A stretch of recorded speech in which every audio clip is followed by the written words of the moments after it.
Morning. Hello. Got a few things on today. Not firstly, but I've just got this. This is a new temperature probe for the heater, because it's not 18.4, it's a degree out of 17.4. So I've got that to change, and I'm currently just taking apart the lid from the filter bay, because I want to have a look inside the drum, just to make sure that it's all clear and clean for winter time.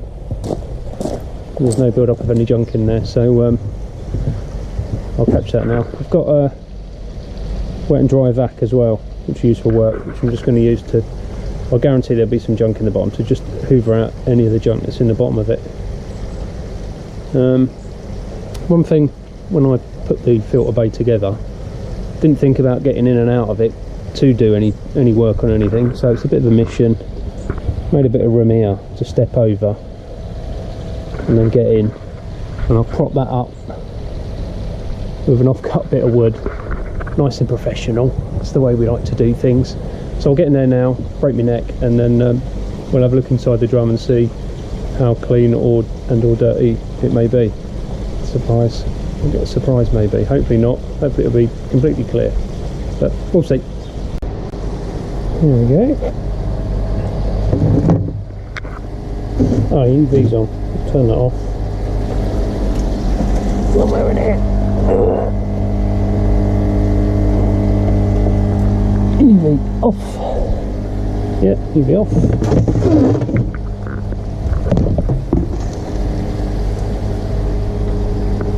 Okay, little bit of a build up there. And there is some horrible mucky junk in there. Look at that.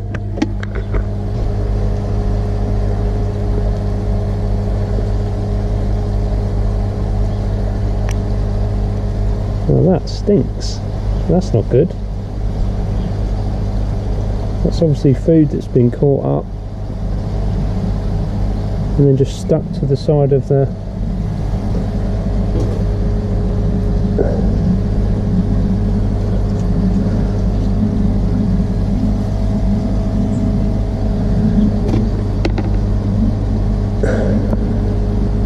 eek.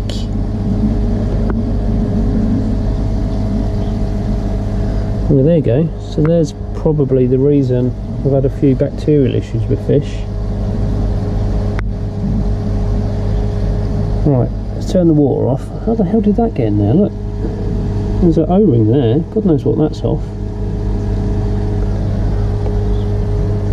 A lot clearer that side. So the drain goes in here, bottom drain goes in this side, and this side's for the skimmer. Obviously, but it's not pulling that much, hence the bit of build up of junk there. But yeah, a bit of a concern with that build up of junk in the drum there. There you go. Right, I'll get it turned off, and I'll leave the pump on to try and clear as much of the water out as possible, but turn the drain and close the drain. I better do that like this. There's the drain.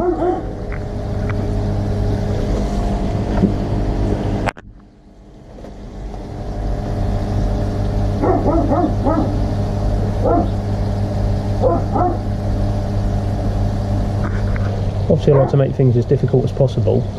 The ball valve for the skimmer is over by the skimmer, which is down there. Well, obviously I'm over here.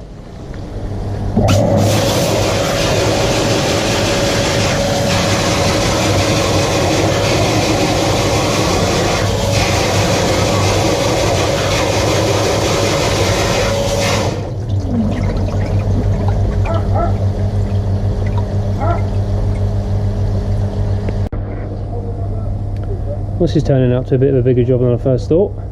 So now I've got jet wash involved, so I'm going to give it all a spray out. So to actually see what's in the waste, this is the waste chute, so to see what's in there, I've had to take the waste rubber thing off.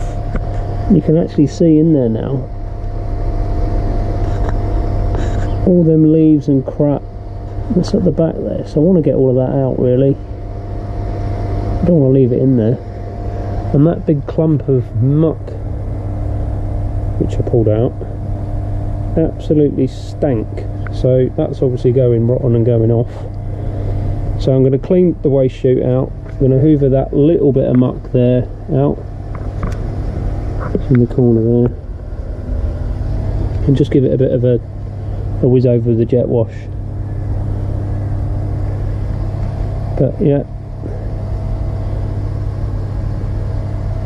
And for those that haven't seen as well, this is a amalgam UV. So I've just got it tied to here so it don't float off. So the water passes through it. So there's no flow restriction like you would have on a normal UV. Like an inline one, so you just chuck that in there. But you do need to remember that you can't look at a naked UV bulb and burn your eyes, so you have to make sure you turn it off like I did earlier. You can get a micro switch fitted to the lid, but it's not often, obviously, as you can see, that I take the lid off of mine. So you just need to remember to push the button to turn it off.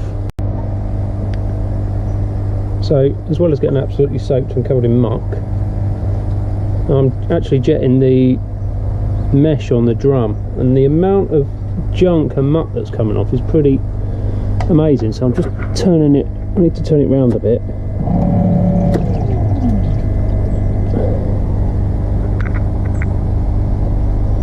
And then just jetting it off, so you can see how green and horrible it is. I'm not sure how I'm going to do this. So I can balance that in. Right.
Need to be waterproofs.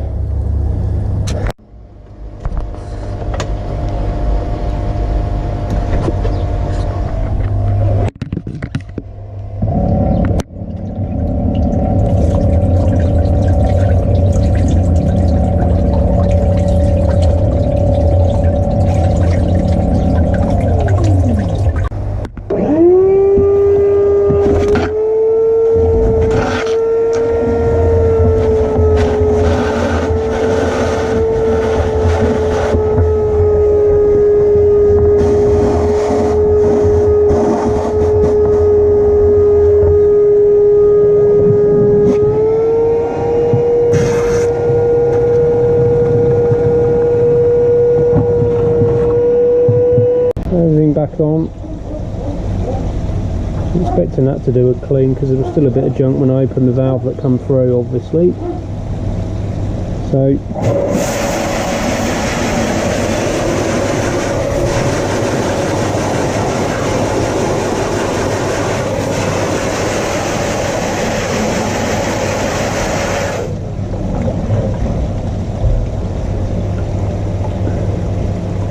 there we go. Up to level.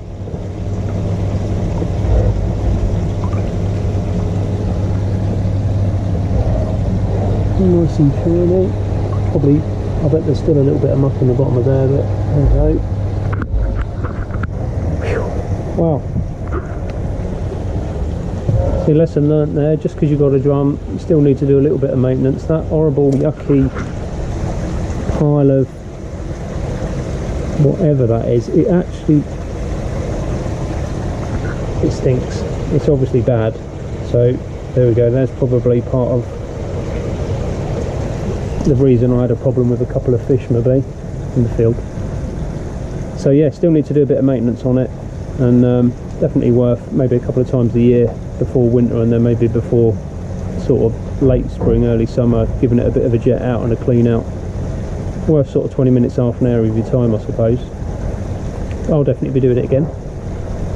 So yeah, Daly's tips: when you build a filter bay, make it so you can get in and out easy, even if you're putting a drum in it. You're still going to have to get to it to do the odd bit of maintenance now and again. Good. Well, all done. So let's just get the bomb site, everything put back, covered in muck. We'll chuck a little bit of food in for these guys.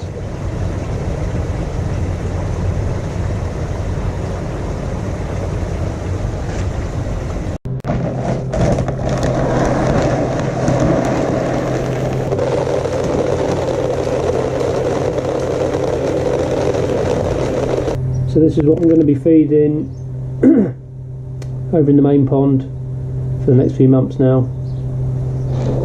which is the Fuji medium pellet, and it's a sinking one as well.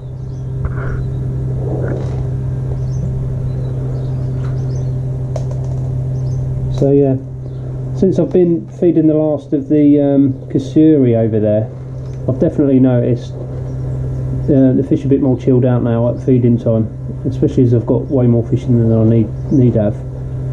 So there's less bashing around and smashing each other up to get to the food. It's a bit more chilled out feeding experience for them, shall we say. Yeah, I'm going to give this stuff a go. So I've been feeding the JPD Shory in here for a good few months now, probably 6 months, something like that. So I'm going to give the JPD stuff a go for outside. I was just using the Kasuri and JPD outside and then the Kasuri, because I had that left before I decided to go for this stuff. So yeah, been happy with the JPD stuff so far.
So just checking the temperature in here, slowly going down.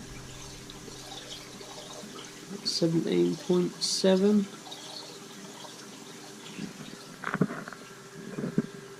.4, yeah, so definitely shot.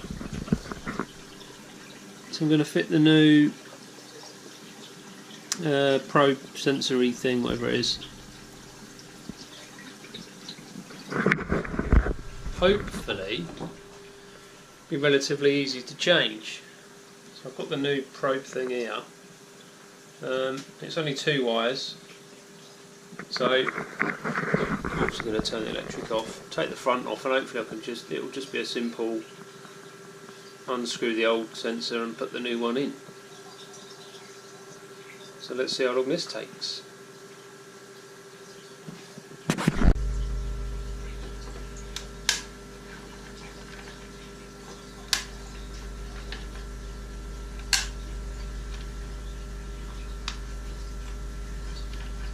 Turn the electric off. Heater off.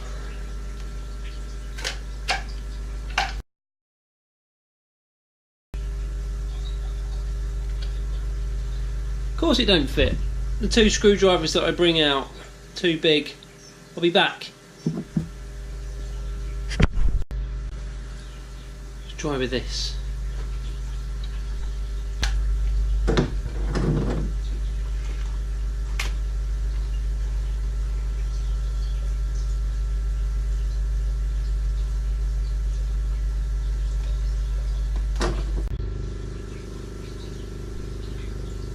Got the old one out, screwed the new one in, just going to feed it through and then I can check it.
Let's just move it in my hand.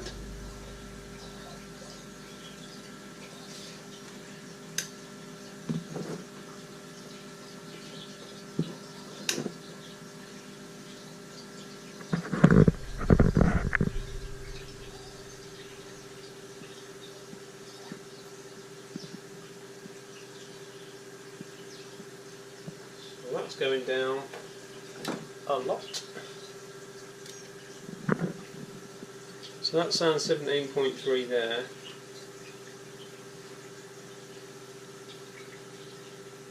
That's settled at 17.3.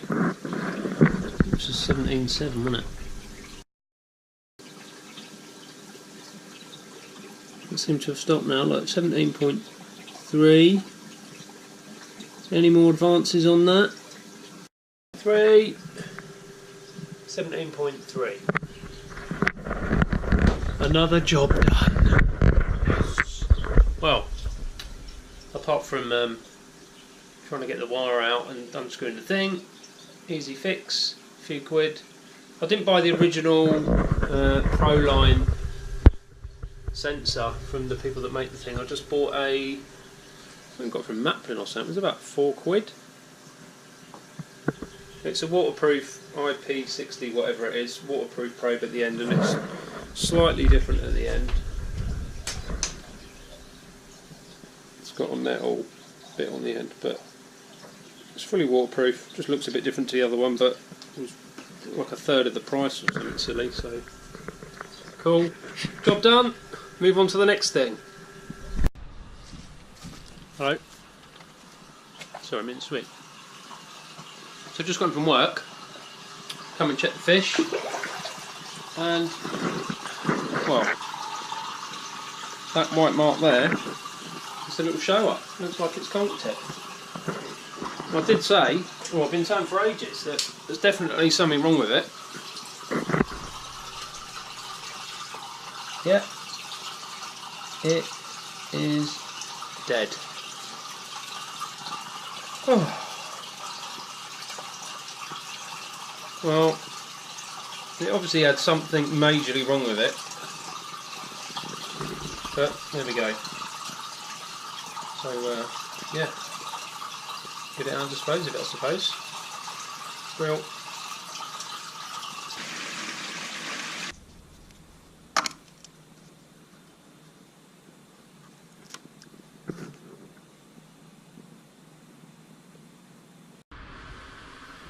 so yeah, I've just decided to log the temperatures from the outside pond. No major reason, just to see, you know, how low it goes, and just to see where it sort of maybe fluctuates a bit, if any. Definitely next year I'm going to be adding a heater to the pond, an air source heat pump type heater. Not sure when that'll be, probably springtime-ish. I may just get through winter without it, having already changed the layout of all the filters and stuff and pipework and that. I don't really want to go through that pain just yet, so I'll put it off a bit. So yeah, I'm just going to keep an eye on where the temperatures go. Probably be a bit easier if I bought a temperature probe and stuck it in with it and I could have the display on the outside, but hey ho. So I'll just keep logging them just to see where it goes. No real plan, but why not?